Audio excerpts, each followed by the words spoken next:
overtaxed, and yes, you signed off on it. In this video, I will be talking about the tax you never see, yet you've paid for it for several decades and you have no business whatsoever paying for it. I'll show you what exactly you're paying for. In this video, I will itemize your bill one after the other for you. And lastly, I'll show you how to stop overpaying. Most people spend the whole of their lives trying to manage the taxes. They hire accountants, they find loopholes, they argue about it all day long on dinner tables. But there is a tax that nobody talks about. No government collects it. No one can reduce that tax for you except yourself. And every single night you personally sign off on how much of that tax you're going to be paying. If your income depends on how you lead, how you decide, how you create, how well you think, then this video is going to cost you nothing but save you everything. Your sleep tax. And it's one of the most expensive bills you would ever run without getting an invoice for it. And wait, before you think this is just another video telling you to get more sleep, let me show you exactly what's on that tax bill, because this is not about feeling rested. This is about what you're losing in real time. Your brain is the most expensive kit you will ever own. Every decision you make, every relationship you manage, every problem you solve will run through this one system. Now imagine running this system continuously without ever shutting it down, not even for maintenance. It won't break all at once, trust me.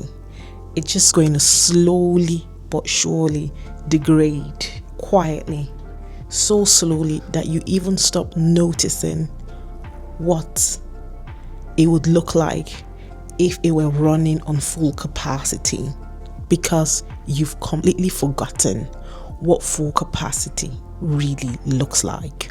That degradation, yes, that one, that's the tax. And you have been paying it for so long, you just think this is who you really are. Here's the path that changes everything, and your body will enforce it whether you understand it or you don't. I want you to think about this. Think about a system or a business that performs very well. When the business of the day is gone and done, and everyone has walked through the doors and gone home, that's when the real work begins. The kitchen gets scrubbed up.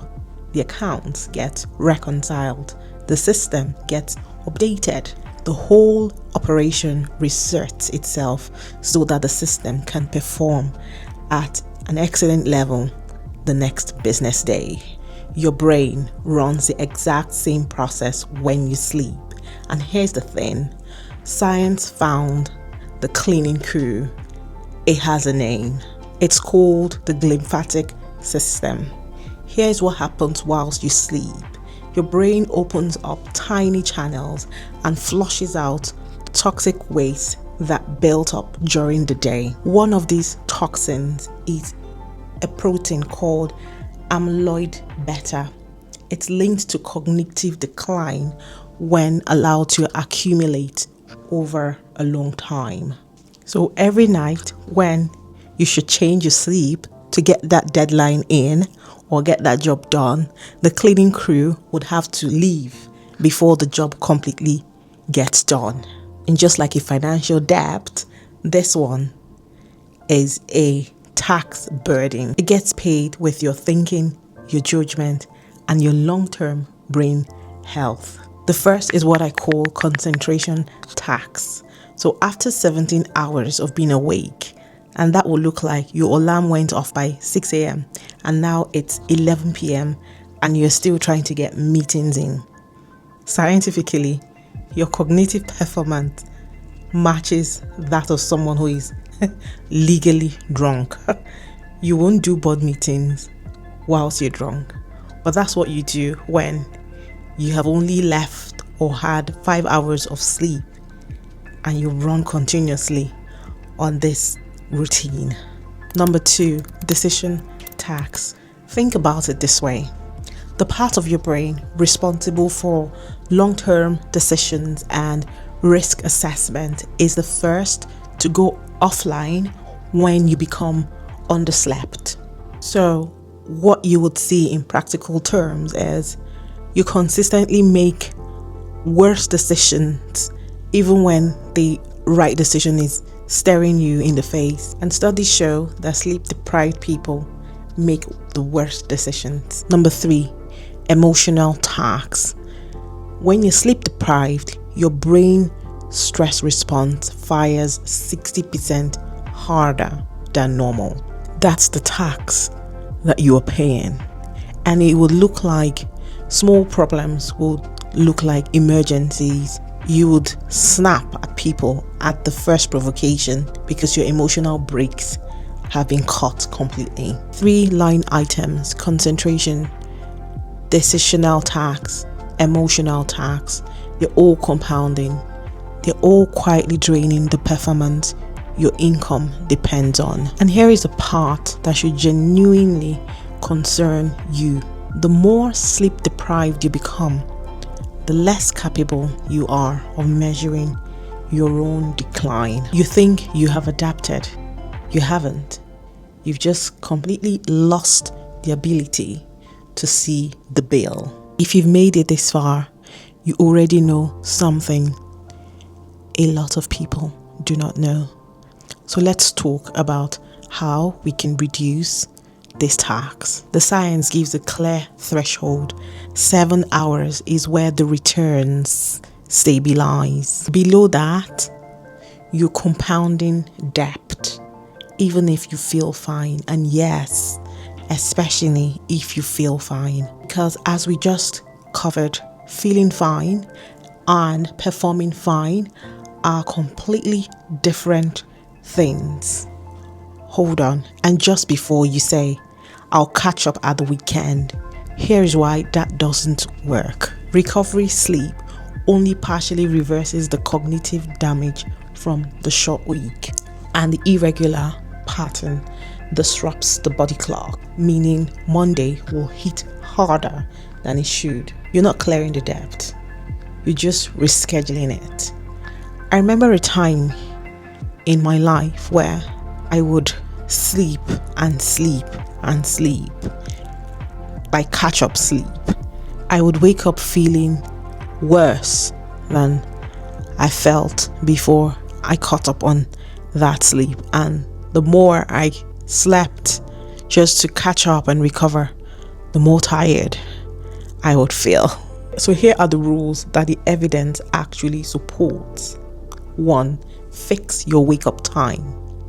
Just fix it. Same time, every day, weekends included. This anchors your body clock and makes sleep automatic over time.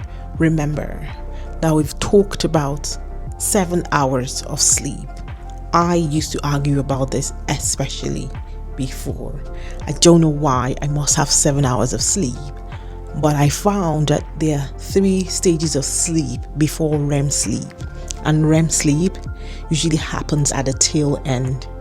The 3 other stages would take about 80 to 100 minutes, revolve one after the other. Stage 1, stage 2, stage 3, so 300 minutes before you will get to REM sleep.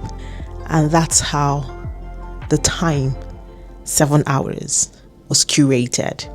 I felt the need to say this because this is something that I struggled with over time for a long time, to understand why I would actually need to have 7 hours of sleep when I felt okay on 5 hours.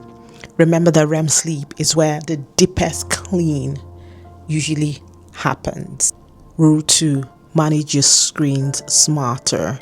The blue light from our phones suppresses the hormone melatonin that lets you start your sleep cycle. So you either move your phone to another room, and if that's not happening, then switch your phone to the night mode. Drop the brightness of the phone. Use warm lighting in the hour before bedtime to help you sleep better. Rule 3. Cool the temperature of your room to about 18 degrees to 20 degrees. Your core body temperature needs to drop for you to get to deep sleep.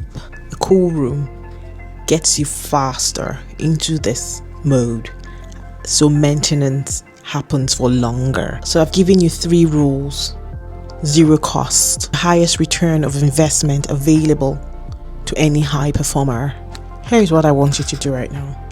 Think of the last time you made a terrible decision, or you snapped at someone and later regretted it.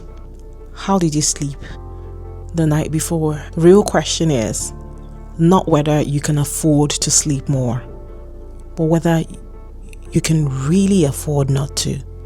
And if this hit differently, if something clicked today, share this with someone you know who wears 4 hours of sleep as a badge of honor. They need to hear this more than they know. Your brain is your most valuable asset, and it needs a maintenance of its own. See you in the next one.